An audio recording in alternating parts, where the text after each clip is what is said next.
krize po čim krajši poti.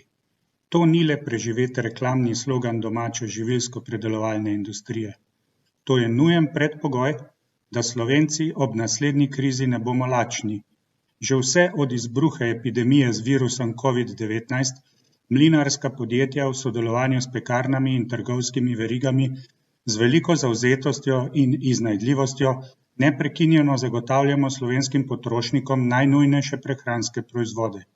Močno se je namreč povečalo povpraševanje po kruhu in testeninah, seveda pa je moka tista dobrina, ki postane v kriznih razmerah še toliko bolj cenjena in iskana.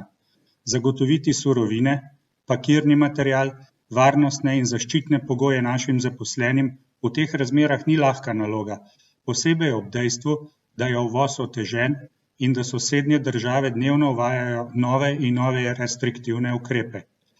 Zato že danes pozivam vse deležnike slovenske žitne verige z državo na čelu, Slovenija nujno potrebuje večjo samooskrbo z žiti. Drobljenje že tako majhnih kmetijskih posestev nikakor ni prava smer za povečevanje hektarskih donosov in ekonomičnosti kmetijske proizvodnje.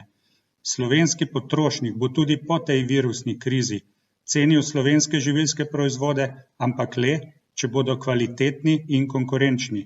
Strokovni izbor semen in pravilno usmerjena kmetijska politika ob pregovorni pridnosti slovenskih kmetov in kmetijskih zadrug bo temelj lastni prehranski varnosti. Bodite pa brez skrbi, to varnost bomo z največjo odgovornostjo nadgradili tudi vsi domači mlinarji, peki in trgovci.